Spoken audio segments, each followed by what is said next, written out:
quite telling, right, when European leaders appear more outraged at the antics from Trump's first week and inauguration than leaders here in the United States. Yesterday, we witnessed the inauguration of a man whose ideology embodies everything the EU was founded to reject. To Musk, Zuckerberg and company. In Europe, we have a market of millions of users that provide money to your companies. But we also love protecting our citizens and democracies by making laws. If you don't like it, you can always take your Nazi salutes and your masculine energy and go back home. Viva Europa, hoy más que nunca. So a certain normalization of terms that we know from this time is unfortunately something I'm watching. As Trump's first week draws to a close, he wasted no time in reassuring the American people that his primary focus would be, well, on Joe Biden and why, sadly, he didn't give himself a pardon. A bunch of losers.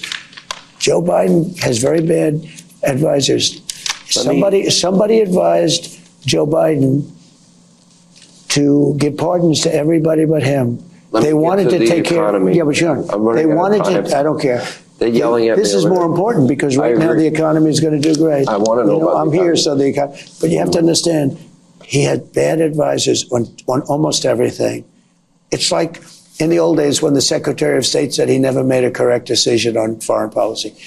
Joe Biden got very bad advice. But how about them egg prices, am I right? Anyway, as world leaders gathered in Davos hearing from the current president on another of his campaign promises, ending the war in Ukraine, much like his pledge to lower grocery prices, he, well, just walked it all the way back. That is a war that's dying to be settled. I will get it settled before I even become president. If I win, when I'm president-elect, and what I'll do is I'll speak to one, I'll speak to the other, I'll get them together. That war would have never happened.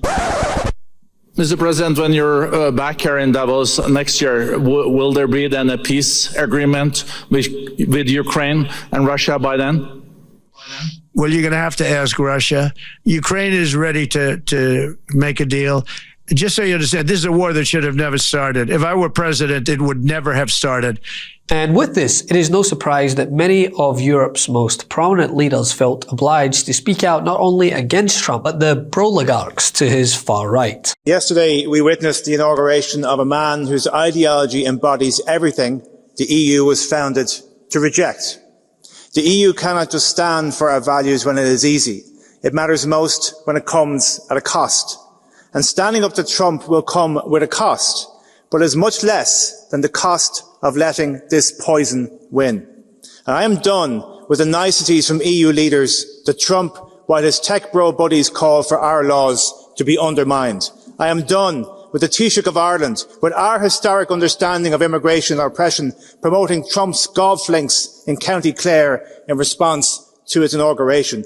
And I am done with the so-called strong men who, if they had to live for one day in the shoes of an immigrant, a woman, or a transgender person, would quiver with fear. Anyone who believes in the founding principles of the EU should be appalled by what we witnessed yesterday. I am appalled, so I resist, and Europe must resist, because our history demands it. If you don't like it, you can always take your Nazi salutes and your masculine energy and go back home. To Musk, Zuckerberg and company. In Europe, we have a market of millions of users that provide money to your companies. But we also love protecting our citizens and democracies by making laws. If you don't like it, you can always take your Nazi salutes and your masculine energy and go back home. Viva Europa, hoy más que nunca. I don't know what Mr. Musk meant with his move. But to me as an Austrian, it looked like a Hitler salute. And to many citizens, it looked like a Hitler salute. I don't know what he meant with it, and I cannot judge this. But what I see is that terms that were used in Nazi Germany and Nazi Austria are getting normalized. Our candidate for the extreme right is calling himself Volkskanzler. That's how Adolf Hitler was naming himself before he called himself a Führer. So a certain normalization of terms that we know from this time is unfortunately something I'm watching. And I really seriously think that the pro-democratic parties should stick together beyond different opinions, beyond different political affiliations, but to the core of European unity, of European togetherness, and for our democratic principles. Thank you. Despite promising to lower prices and end wars as soon as he got in office, it appears that second time around, Nothing's changed. Primary concern is with inflating his own ego and ego alone. I mean, how many press conferences is the guy going to have before people actually push back on his love affair with acquiring Canada by asking, how does that exactly benefit voters here in America? You know, the people you conned into believing that a man flogging a $60 God Bless America Bible made in China had their best intentions at heart. A nation. Also, they've been very nasty to us on trade. Historically, Canada has been very, very bad to us, very unfair to us on trade. So we'll see how it all works out. I would love to see Canada be the 51st state. The Canadian citizens, if that happened, would get a very big tax cut, tremendous tax cut, because they're very highly taxed. And you wouldn't have to worry about military. You wouldn't have to worry about many of the things. You'd have better health coverage. You'd have much better health coverage. So I think the people of Canada would like it, you know, if it's explained. But just to start off, they'd have a massive tax cut, and they'd have a lot more business, because then we'd let business go to Canada routinely, and there'd be no tariffs. Premier, you were mentioning in your opening remarks, encouraging people to use their purchasing power to support Canadian businesses. I'm wondering what your thoughts are on non-essential travel to the U.S. Do you think Canadians should be taking holidays in the U.S. while this is going on? Yeah, you know, it's a strange time because we've got friends and family and loved ones over the border. The border for so many Canadians has been a marker of certainly of a different country, but not in the way that borders typically separate countries. We've got so many relationships, and it feels very strange to say, but I really do think that for Canadians right now, when you're planning your March break vacations, when you're planning your summer vacations, if the tariff threat is realized, the deliberate economic attack on families in our province, in our country, by the President of the United States, that we should really be thinking carefully about spending our money in that country. And it's a bit heartbreaking to say it, to tell you the truth, because of our relationships back and forth. I don't understand why the president is doing this. I think it's bizarre. It's not a fight we wanted. It's not a fight we signed up for.